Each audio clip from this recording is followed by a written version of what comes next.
Good evening and welcome to the Go On Girl Book Club's Read-A-Thon in honor of literary legend and civil rights champion James Baldwin. August 2nd of this month marked the centennial of Baldwin's birth. James Arthur Baldwin was born in 1924 in Harlem, New York.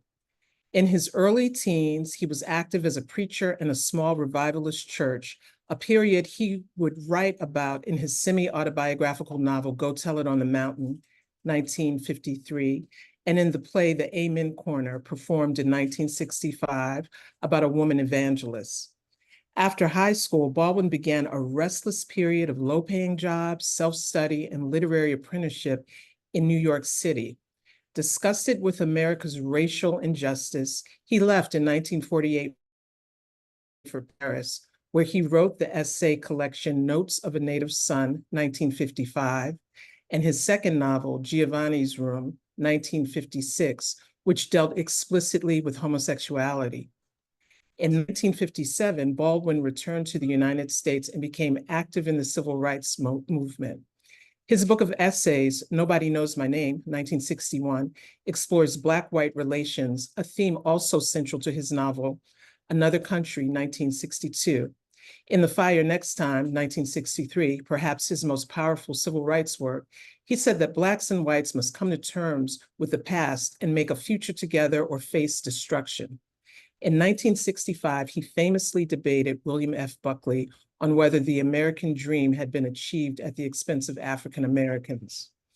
Baldwin's later works include the play about racist oppression, Blues for Mr. Charlie, 1964, the story collection Going to Meet the Man, 1965, the novel Tell Me How Long the Train's Been Gone, 1968, and the essay collection No Name in the Street, 1972. Ranked with Richard Wright and Ralph Ellison as a spokesman for his generation of Black writers, Baldwin supported and inspired other writers, including Maya Angelou, Toni Morrison, and Amiri Baraka. Baldwin spent his final years in the south of France, where he continued to produce additional works, including Just Above My Head, 1979, and Evidence of Things Not Seen, 1985. He died in France in 1987 at the age of 63, a year after being made a commander of the French Legion of Honor. He is buried in Hartsdale, New York. During our presentation, we invite you to submit comments and questions in the chat. At the end of our read-a-thon, we'll bring everything together and discuss the comments. Before we begin the read-a-thon, we want to play a clip for you. The one we selected is from the 2016 Raoul Peck documentary, I Am Not Your Negro. We selected this one because for us, this is quintessential Baldwin.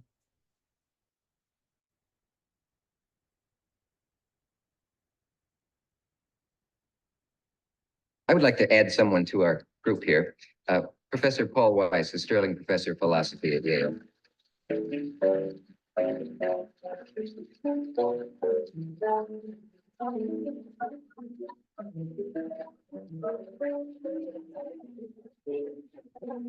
Were you able to listen to the show backstage? A good deal of it, but then I was behind the rostrum gate.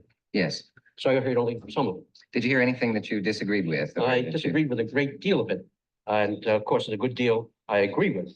But I think he's overlooking one very important matter, I think. Each one of us, I think, is terribly alone. He lives his own individual life. There's all kinds of obstacles in the way of religion or color or size or shape or lack of ability. And the problem is to become a man. Well, what I was discussing was not that problem, really. I was discussing the difficulties, the obstacles, the very real danger of death thrown up by the society when a Black man attempts to become a man. All this emphasis upon Black men and white does emphasize something which is here, but it emphasizes or perhaps exaggerates it, and therefore makes us put people together in groups which they ought not to be in. I have more in common with a Black scholar than I have with a white man who is against scholarship. And you have more in common with a white author than you have with someone who's against all literature. So why must we always concentrate on color or religion or this? There are other ways of connecting men. I'll tell you this. When I left this country in 1948, I left this country for one reason only, one reason. I didn't care where I went. I might have gone to Hong Kong, I might have gone to Timbuktu. I ended up in Paris, on the streets of Paris, with $40 in my pocket on the theory that nothing worse could happen to me there than it already happened to me here. You talk about making it as a writer by yourself. You have to be able then to turn off all the antenna with which you live, because once you turn your back on this society, you may die. You may die. And it's very hard to sit at a typewriter and concentrate on that if you're afraid of the world around you. The years I lived in Paris did one thing for me. They released me from that particular social terror, which was not the paranoia of my own mind, but a real social danger visible in the face of every cop, every boss, everybody. I don't know what most white people in this country feel, but I can only include what they feel from the state of their institutions. I don't know if white Christians hate Negroes or not, but I know that we have a Christian church which is white and a Christian church which is black. I know, as Malcolm X once put it, that the most segregated hour in American life is high noon on Sunday. That says a great deal for me about a Christian nation. It means that I can't afford to trust most white Christians, and certainly cannot trust the Christian church. I don't know whether the labor unions and their bosses really hate me. That doesn't matter, but I know I'm not in their unions. I don't know if the real estate lobby is anything against black people, but I know the real estate lobbies keep me in the ghetto. I don't know if the Board of Education hates black people, but I know the textbooks I give my children to read and the schools that we have to go to. Now, this is the evidence. You want me to make an act of faith, risking myself, my wife, my woman, my sister, my children, on some idealism which you assure me exists in America, which I have never seen. Wait a second.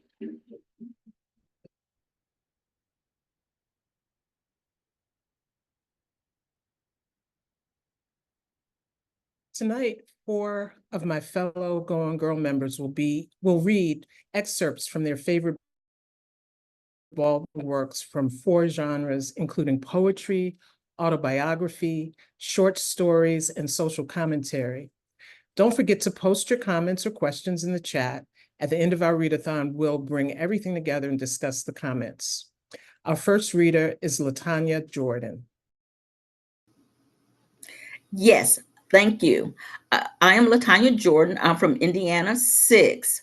I started reading James Baldwin when I was in the 6th grade, junior high. I just loved listening to his words. He was a person who was unapologetically Black. Black was beautiful, Black was smart, Black was intelligent, Black was first class. We belong in this country and we had our rights. He expressed everything that I saw around me in Black people, but was not portrayed in newspapers or on TV at the time. So I just fell in love with his writing and his words. I today am going to read a poem. A lot of people don't know that James Baldwin wrote poetry, but he did in his earlier years. And I'm going to read a poem called Song for Skip. And the reason why I'm reading this is because everybody has a song that haunts you, stays with you, that you can always remember. And this resonates with me because I have songs that I just love and resonates with me. And he did it so beautifully as he expressed a song for Skip. I believe, my brother, that some are haunted by a song all day and all the midnight long. I'm going to tell God how you treated me one of these days.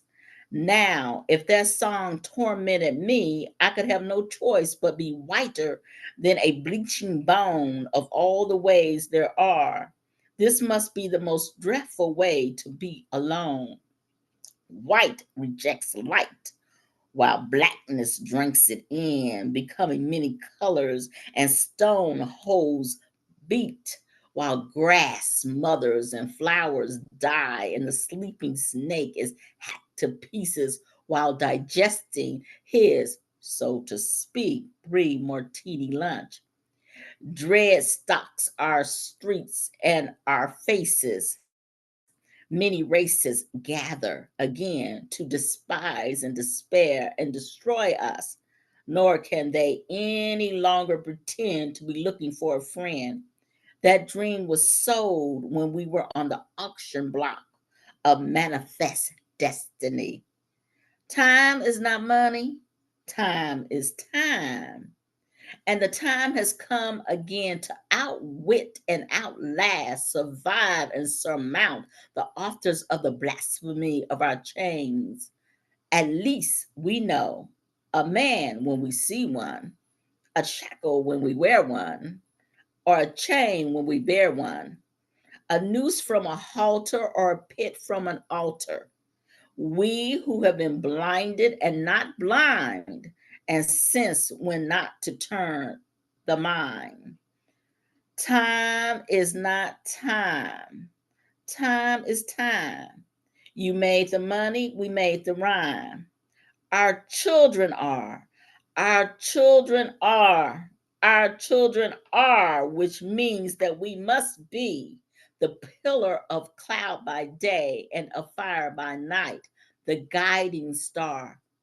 My beloved brother, I know your walk, and I love to hear you talk that talk while your furrowed brow grows young with wonder like a small boy staring at the thunder.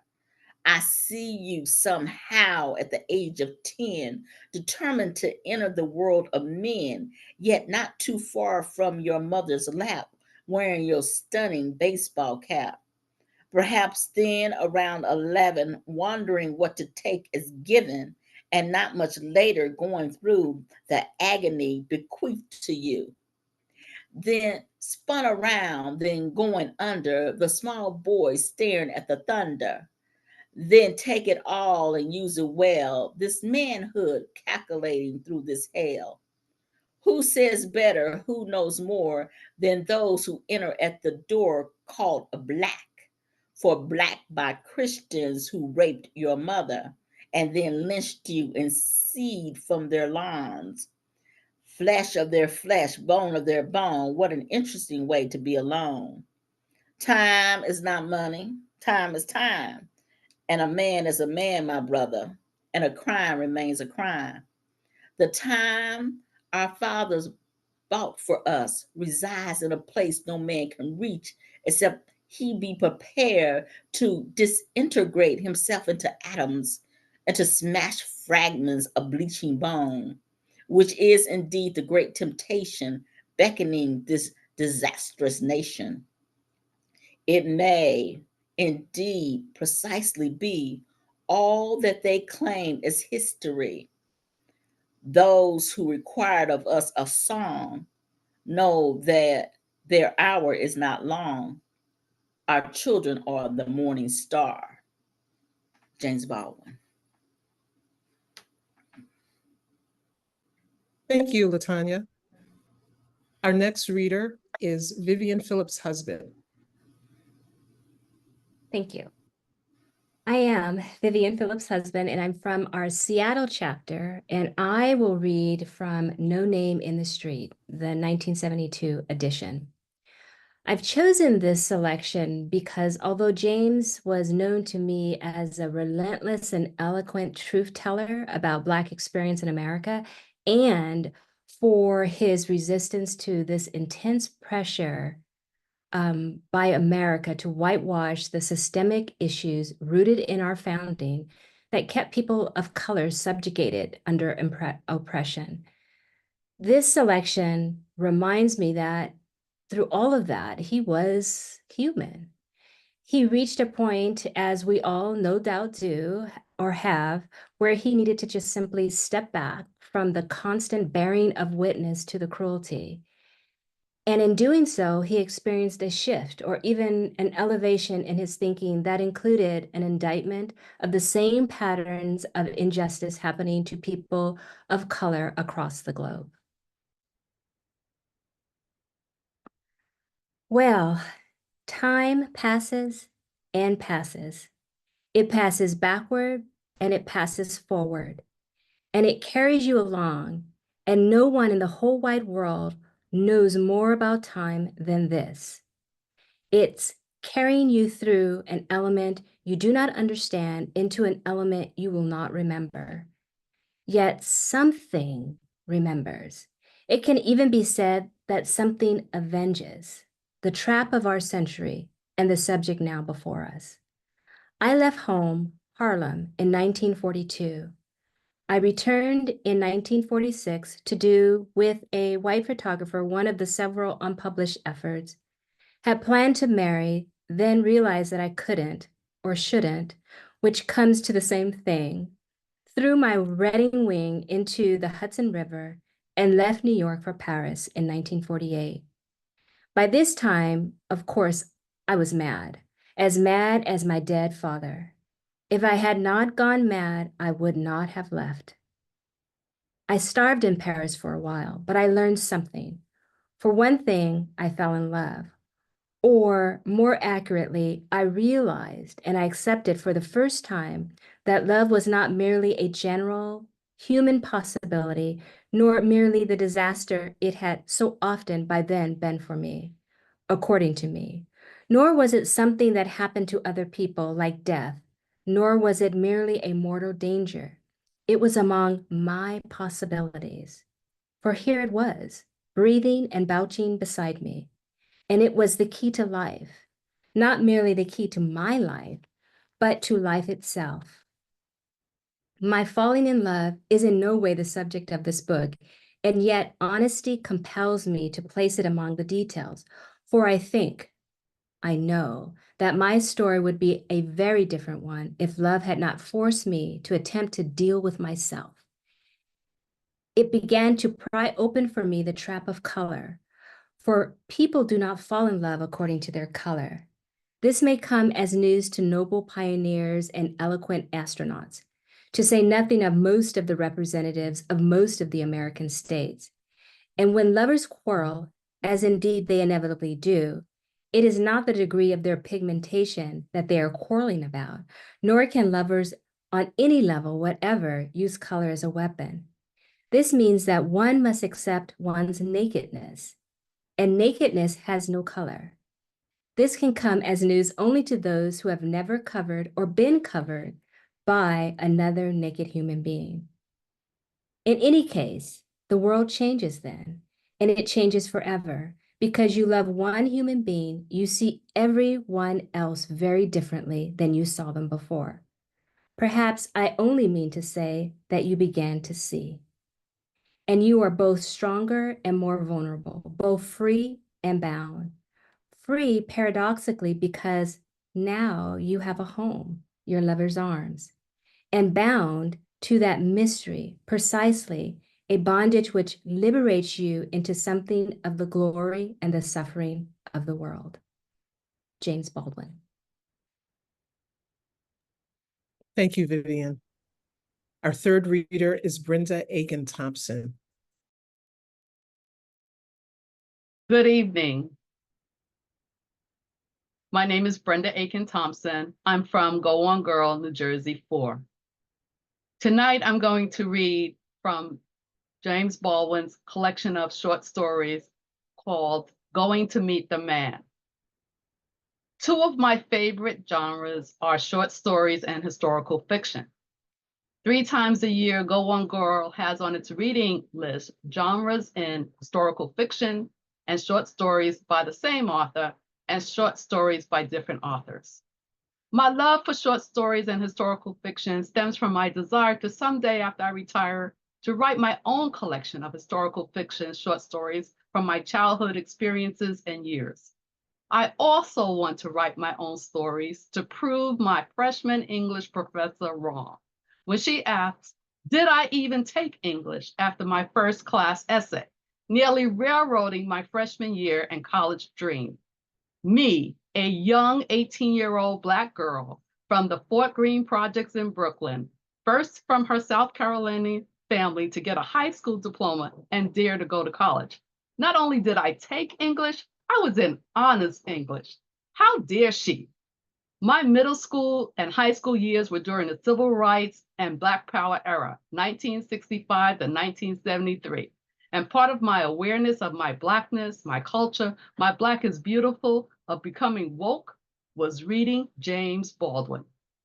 I chose this selection from his 8 short stories because it speaks to the torment and nuances of our Black actors' experiences, particularly when Black playwrights tell our stories on stage. I love theater, particularly Black theater, and a good play, as much as I love reading and a good book. And for that reason, over the 20 years that I've been in Go On Girl, I've shared that love with my GOG sisters, bringing them to plays during my months, my host months, and finding opportunities to support our annual Author Awards weekend and scholarships with Black theater fundraising events. I will be reading from the short story Previous Condition from his book, Going to Meet the Man. I woke up shaking, alone in my room. I was clammy, cold, with sweat. Under me, the sheet and the mattress were soaked. The sheet was gray and twisted like a rope. I breathed like I had been running. I couldn't move for the longest while. I just lay on my back, spread eagle, looking up at the ceiling, listening to the sounds of people getting up in other parts of the house. Alarm clocks ringing and water splashing and doors opening and shutting and feet on the stairs.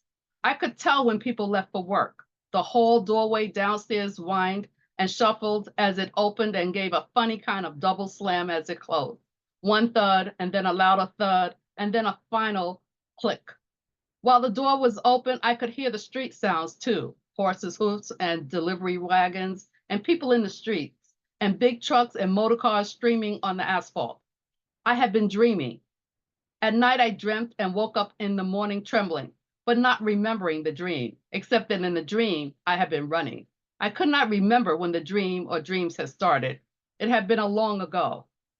For a long period, maybe, I would have no dreams at all, and then they would come back every night.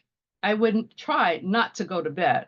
I would go to sleep frightened and wake up frightened and have another day to get through with the nightmare at my shoulder. Now I was back from Chicago, busted, living off my friends in a dirty, furnished downstairs, downtown room.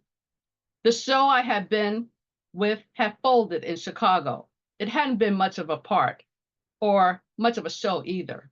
To tell you the truth, I played a kind of intellectual Uncle Tom, a young college student working for his race. The playwright had wanted to prove he was a liberal, I guess. But as I say, the show had folded, and here I was, back in New York, and hating it. I knew that I should be getting another job, making the rounds, pounding the pavement, but I didn't. I couldn't face it. It was summer, and every day I hated myself more. Acting's a rough life, even if you're white. I'm not tall, and I'm not good looking, and I can't sing or dance, and I'm not white. So even at the best of times, I wasn't in much demand. James Baldwin, Going to Meet the Man. Thank you, Brenda. I just want to remind everyone to put any comments or questions you have in the chat. You could comment on your favorite James Baldwin book or talk about what his writings have meant for you. And now our fourth and final reader, Dion Brown. Hello, everyone. My name is Dion Brown. I'm a member of GOG New York 1. I will be reading an excerpt from The Price of a Ticket, Collected Nonfiction, 1948 to 1985. My experience with James Baldwin's book started at the age of 15. I went to the High School of Performing Arts in Manhattan, and one of my favorite teachers was an English lit professor, Mr. Bronstein. He loved the written word and he loved stories. And he wanted to share his joy of the word. So Go Tell It on the Mountain was the first book that I was introduced by James Baldwin. And of course, back then, I'm not going to tell you my age, we had homework, lots of homework, and we had required reading. So Go Tell It on the Mountain was that required reading. So I'm in my room, go into the living room, my book is on the bed. My mother comes and follows me. She goes into my room, picks up this book. She comes storming out. Who gave you this book? And I say to her, what book, Mom? This book. And I say, oh, you mean Go Tell It on the Mountain? That is required reading for my English literature class. And it's a wonderful book, and you should read it. Going forward, James Baldwin has been part of our library ever since. So I will be reading a chapter called Sweet Lorraine. And this chapter is in recognition of James Baldwin's love and relationship with Lorraine Hansberry. For many of you who might not know or know, was the playwright for A Raisin in the Sun.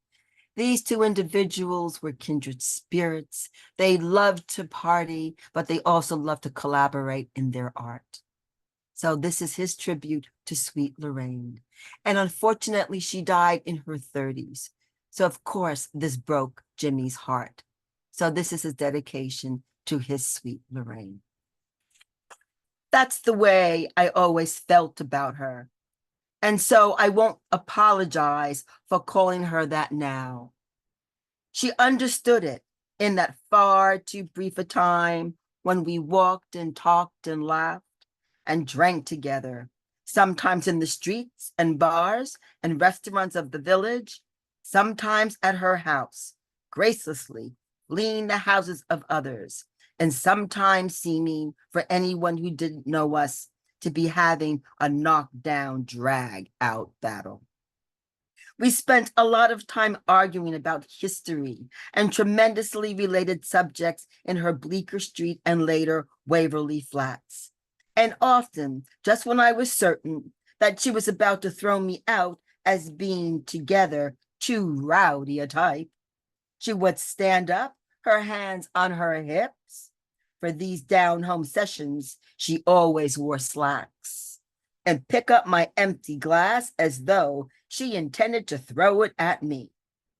Then she would walk into the kitchen saying with a haughty toss of her head, "Really, Jimmy, you ain't right, child."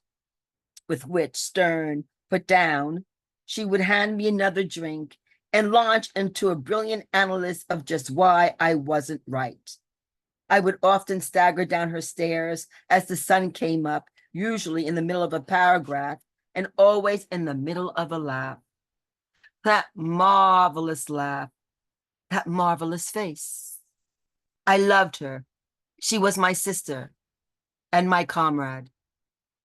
Her going did not so much make me lonely as make me realize how lonely we were.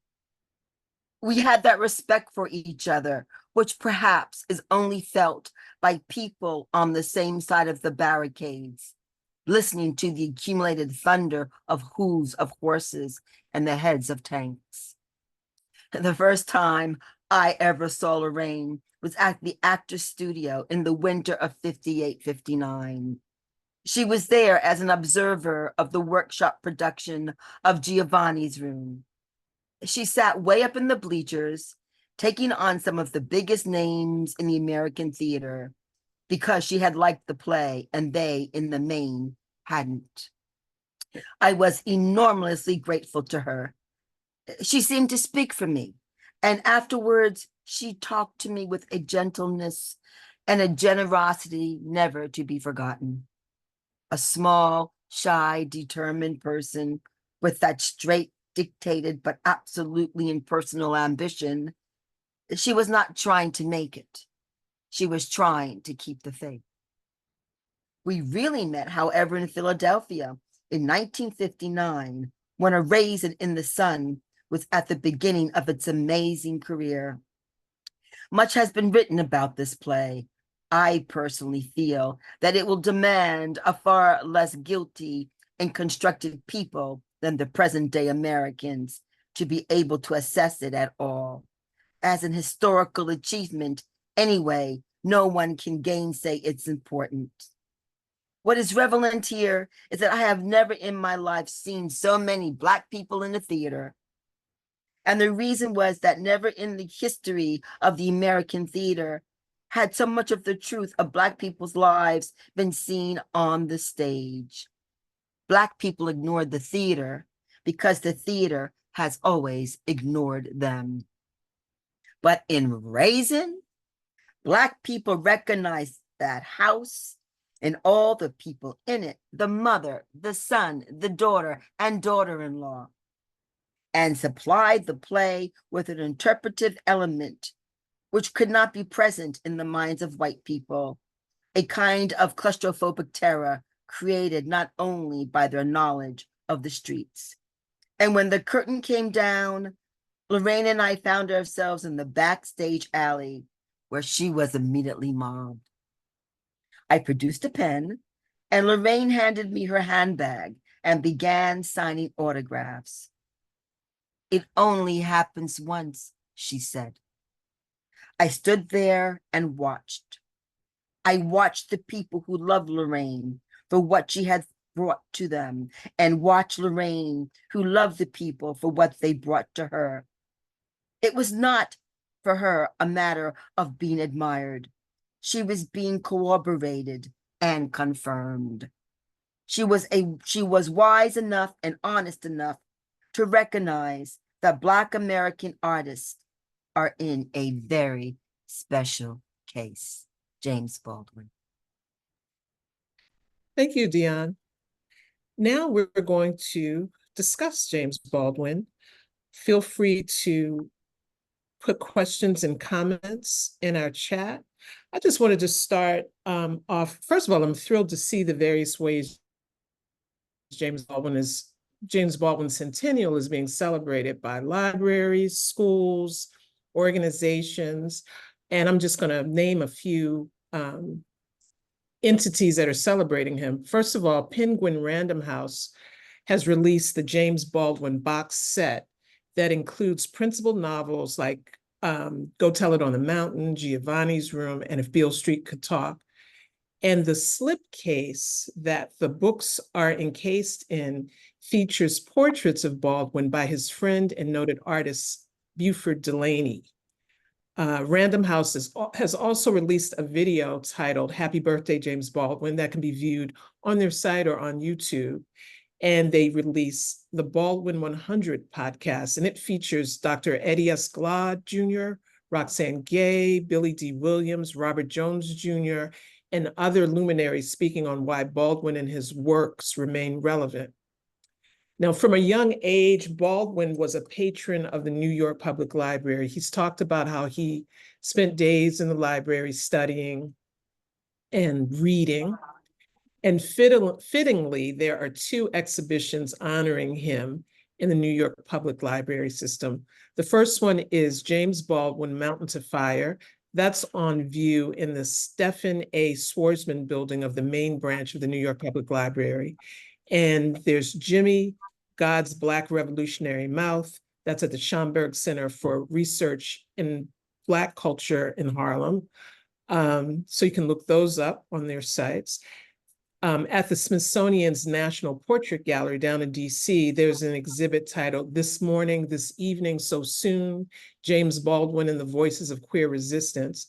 And last month, the National Museum of African American History and Culture hosted a program titled Celebrating James Baldwin's 100th birthday, his legacy and influence on literature, film, and theater that can be viewed on their website.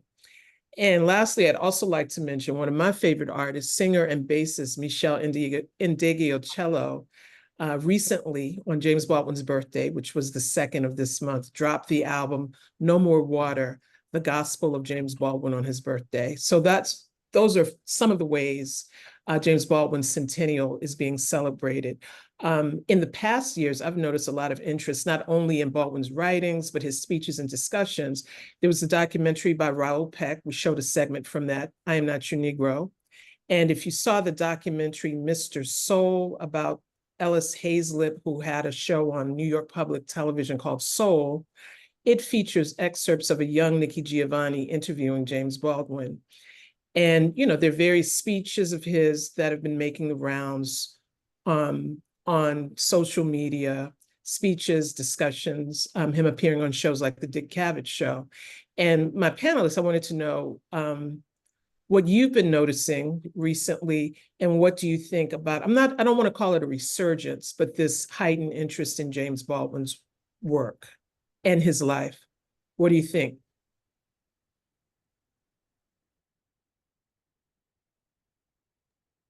Let's not all talk at once.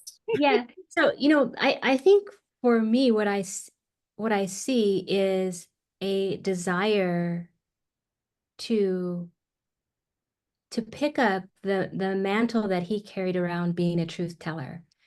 what we hear now so often, and it's probably always been the case, but we hear it even more prevalent, is the spinning of the truth or truthiness or kind of the truth.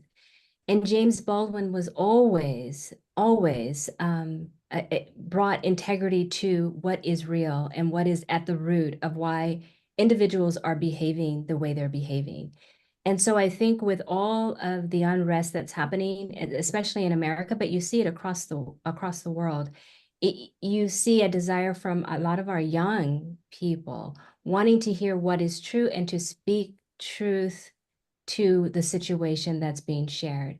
And in a lot of ways, we see even national newscast broadcasts trying to become more honest and more authentic and real and truthful about the news that they are presenting.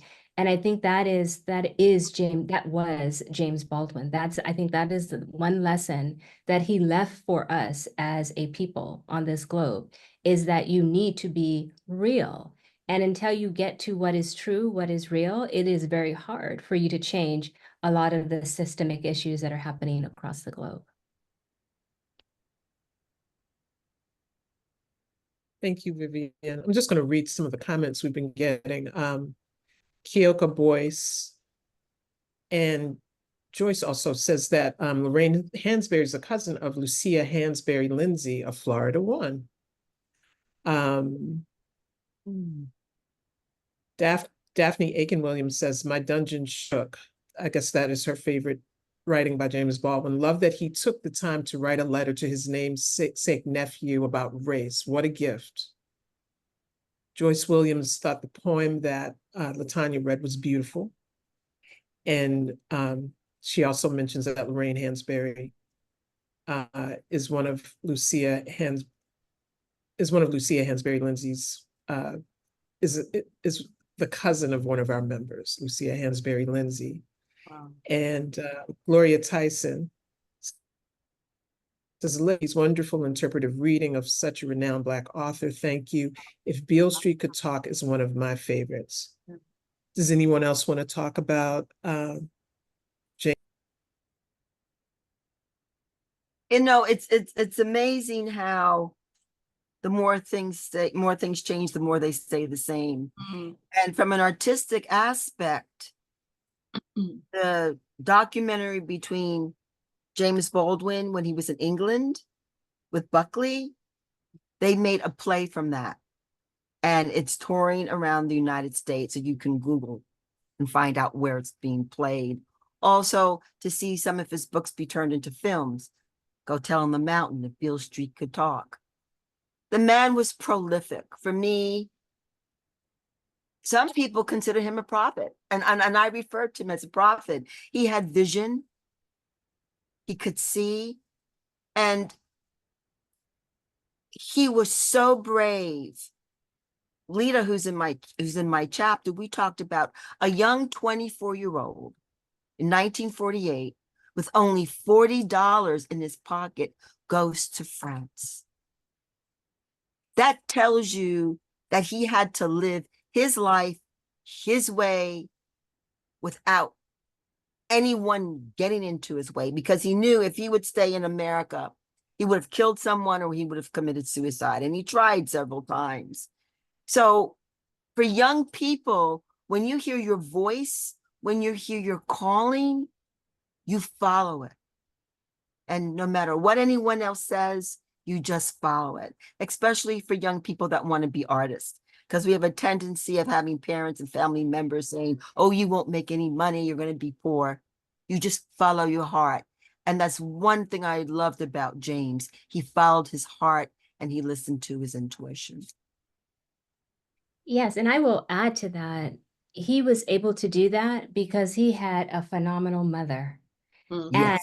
came from a large family, and all of his siblings, they loved each other and they loved him and supported him. So he was able to step out on that ledge because he had a net. He knew he always had his mother who loved and encouraged him to do that. And I think oftentimes when America talks about our heroes, our giants like James Baldwin, we want them to be this anomaly, this strange thing that came out of nowhere. Well, no, he came from a Black family in Harlem, and good comes from that, and talent comes from that, and wisdom comes from that, prophecy comes from that, and he showed that.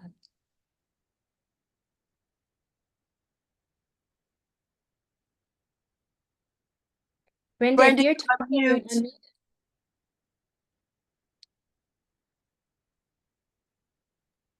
Yeah, apologies. You know, I was just going to add to that, with all that was said, he talks about his village, the Harlem, not only the family, but his family was included, and he loved the Black community. You know, everything about Harlem and all the Harlems in the world and Black folks in there. And I love his stories because you know, you see yourself reflected in that. When I read his stories, I see me, I see, you know, my family, I see my community, and it's just nice to be celebrated. Yes, yes.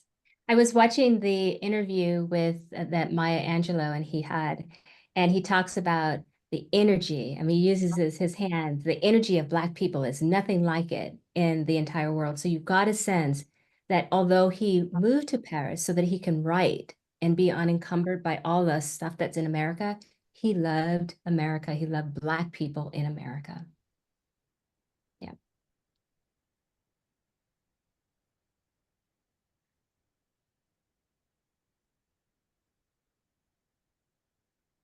Aja, One last thought that I would like to add is that James Baldwin, he inspires so many people that was around him. Anytime he went into a venue, his great debating skills, his great energy, he was able to uplift and change the environment just by walking in the room to radiate it. So, and that passion and that love is one reason why he's able to sustain so many years, 100 years, and that people continue to celebrate him, is that energy and that passion that he had to radiate within. And I think that was wonderful. One of the great things is that very few people can do that, walk in a room and just change that entire dynamics just by your own personality. That's one thing that was great about him. And certainly I'm thinking his time as a preacher helped those skills, because he was able to stir the spirits of people and get them going, and not do it in a way that they become defensive. Although he was on the FBI's Yes. list, because he was able to get people to move, and white liberals to move, all nationalities to move. But you're so right, Latanya. He had a way about him that made people pause and contemplate and challenge their own their strongly held assumptions about how life is. I think I shared with you all recently. I think the first James Baldwin book I read was Beale Street Could Talk. I feel like somebody shared it to me, a classmate. Maybe I was in middle school, might have even been a little bit younger. And there were a couple of James Baldwin books in my house growing up. I think the next one I read might have been Giovanni's Room, and then Just Above My Head, or Tell Me How Long the Train's Been Gone. I can't remember which one, but at a young age, I remember being just in awe of the different perspectives he could write from, you know. So I was just seeing him back then as a fiction writer. And years later, I would learn about his oratory talent, his oratory flair, and also that, you know, the nonfiction essays he wrote.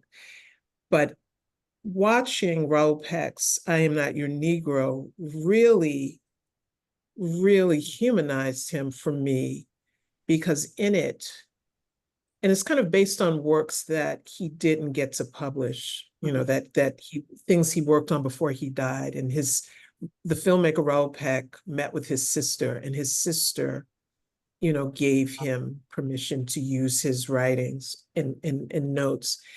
But when he talks about being friends with Medgar Evers, Martin Luther King Jr., Malcolm X, and what their assassinations, how they affected him, how they traumatized him. Yeah. and deeply saddened him. And, he did have bouts of depression, and he did consider suicide at various points. He's such a strong and forceful speaker and truth teller. I hadn't thought about what was going on in the world with Black folks, civil rights movement, segregation, racism was affecting. And also when they met with Robert F. Kennedy, I believe it was a meeting with Martin Luther King. It was several people, and Lorraine Hansberry was in the meeting also. And she said something like Robert F. Kennedy wasn't really paying her any attention at first. And she said something that got his attention, and he looked at her and she looked back at him. And James Baldwin is talking about it because he was a witness to all of that. So if you haven't seen the film, documentary, I'm Not Your Negro, I encourage you to. You can see it on Hulu if you have Hulu. Speaking about James Baldwin being a humanitarian, he went to Turkey in 1916, spent a good 10 years there, and he also wrote. And one of his good friends, Sadat Peké, a well-known photographer of Turkish descent, he followed James Baldwin for 3 days. And James would not be considered a muscular man because of his stature, his smile. So Kate got these wonderful photographs of him smiling, sitting next to a young man smoking on a hookah, or sitting next to a peddler, or just looking at the pigeons. Just beautiful, beautiful photographs. And the book is called Bearing Witness from Another Place, James Baldwin in Turkey. And during COVID, everybody was home. I received an email, I forgot through which publishing company, was Kay's wife, I guess for money, she was able to make copies of Sadek's filming of James Baldwin, and she was selling it for like $45 US. So I ended up buying it. And to just watch this film of James Baldwin, it's like, he's here, even though he's gone, his presence is so strong. And you saw the gentler side of him, the quieter side of him, the side that didn't have the pressure that we have in this country, the side of just simply being an artist, not a Black artist, just an artist. And I could see why a lot of people leave America to do their art, because there is some form of freedom. And I'm glad he did it, or else we wouldn't have any of the books that we are talking about. So. Yes. Aja, I hope I'm not repeating myself. Aja Holmes commented that this fall, her class will be reading The Fire Next Time. And Brenda Harris, who's in my chapter, New York 1, says, I'm always amazed at how Baldwin's comments are so current to today, specifically speaking about the first interview played in the beginning of this read-a-thon. It's hard to believe that this was uttered over 30 years ago. Thank you, GOG, for honoring this prophetic giant.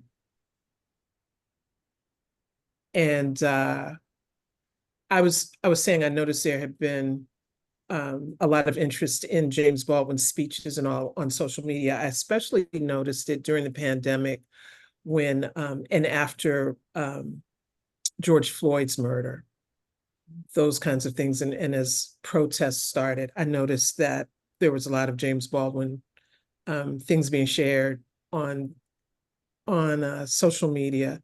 And I have even seen, the 7-day like saints candles that you can buy. I've seen one with James Baldwin on it. So he's our patron saint of truth. Yes.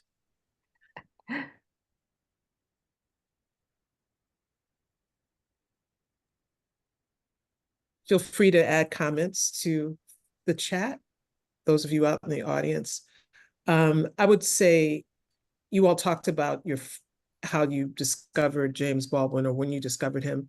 How has his, over the course, like if you discovered him at a young age, how have your opinions changed, or what have you realized now that you might not have realized when you first read him?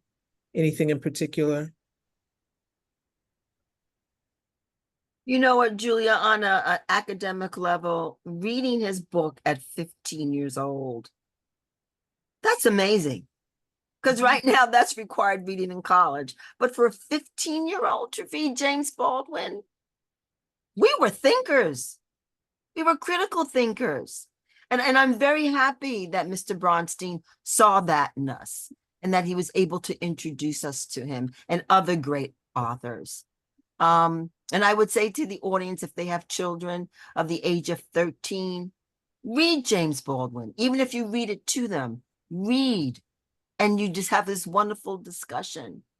I think if James Baldwin could hear us, he would be very proud of us, that we, in a way, have made him immortal, and that his words are immortalized, and that we're getting it, you know.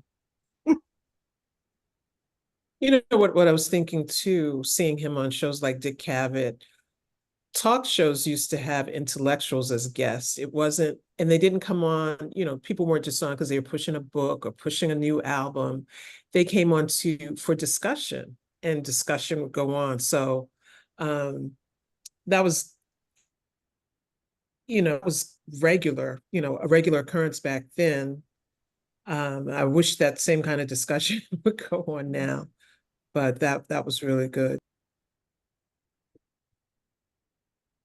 Oh, we have. I did not discover James Baldwin until I was an adult. So I don't have a sense of being young, reading his works, and then getting older, understanding it differently. So when I first picked up his work, I was an adult. I had experienced life, and so I saw it as something I'd never really understood, systemic, deep-rooted structures, and as James talks about, institutions, and how they are designed to not be for some and be for others. And that was an awakening for me. And I always, when I learned of James Baldwin, it for me was he was a part of the civil rights. He was that movement. I did not know that he was a poet. I did not know that he wrote short stories. I had no knowledge of that. And so I just started to immerse myself in it. And the first book that I picked up that I just said, okay, let's understand this individual, was the one that I read from, which is No Name in the Street. And it was just his story. And he was so multifaceted. He had so many dimensions to him. And in this particular book, I learned about him just being a man, trying to discover what kind of man he wants to be and how he wanted to live a life that was about the arts, but to be true and not get caught in the success of the trap of success that can make you compromise your integrity and your truth. And these were all things that resonated with me because as I was becoming, an adult, a woman, those are things that were very important to me, that I wanted to be successful, but I didn't want to do it at the cost of integrity or the values that I believed in.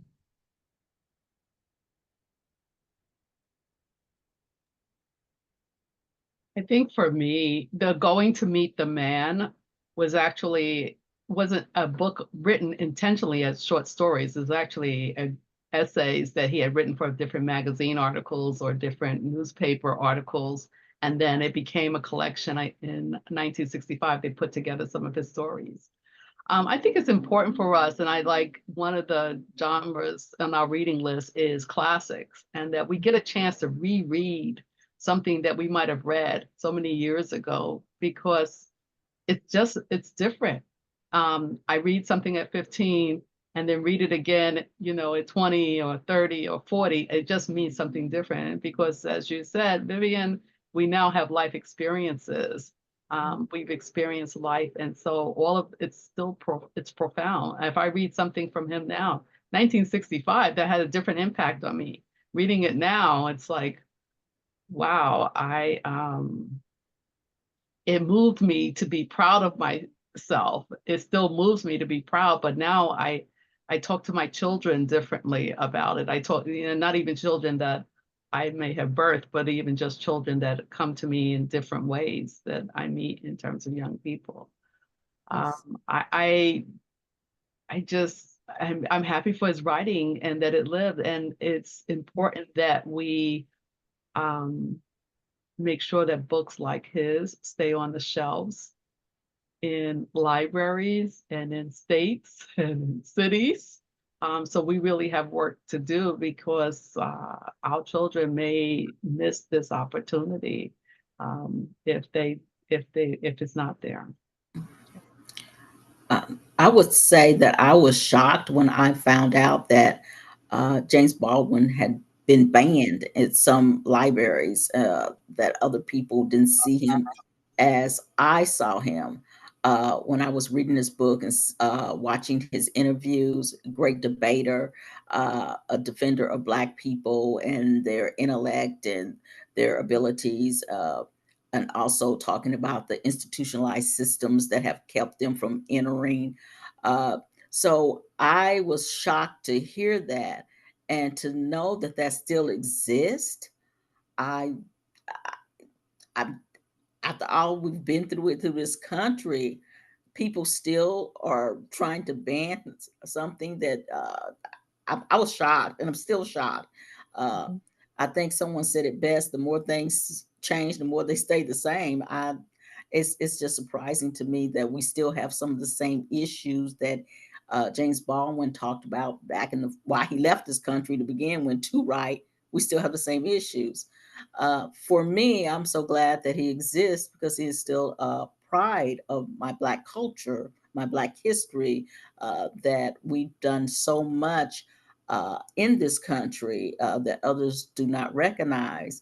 And I believe that children should be exposed to that at a very early age so that they can understand their contributions to this country so they can have confidence in themselves. I do believe that I think there's a difference between confidence and arrogance. So I believe that children need to have confidence in themselves to know that they can achieve, and also confidence to know that uh, their skin colors. James Baldwin tries to talk about everybody's a brother, but he was very much against racism, as you all know. Have accomplished so much in this country and needs to take note of it.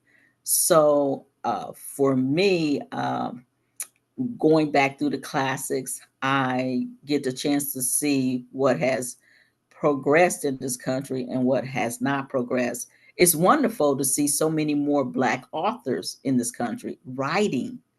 And I think that's what I'm amazed. I think James Baldwin will probably be amazed too. There's so many writers and self-published Black authors are out there writing about the Black experience. That encourages other people and other Black people to read, which is very important. So that's how he has affected me. I'd be remiss if I did not mention that I love how James Baldwin loved Harlem, his hometown, and how particularly, he grew up in poverty in Harlem. He wasn't living on Strivers Row or Sugar Hill. And back, during that time when Harlem was portrayed in the news and all, it was always as a ghetto or as a slum. But he talks about the people who inhabited Harlem, the things that were there, the smells, what, everything was. He loved Harlem. And I like that. Harlem was almost like a character itself in his books. And it was probably my introduction to Harlem, reading his books. So we are a minute away from wrapping Oh my up. God. I want to thank And fast. everybody for joining us tonight. No, I just said Oh, that I'm went by sorry. super What, fast. did you have one? Oh, yes, it did. Time flies when you're having fun, right? But this concludes our read-a-thon. I want to thank everyone for joining us. Panelists, do you want to add anything else? Yes, I do. Everyone, 1, 2, 3. Happy Happy birthday, Happy Jimmy! birthday, Jimmy. Good night, everyone. Good night. Night.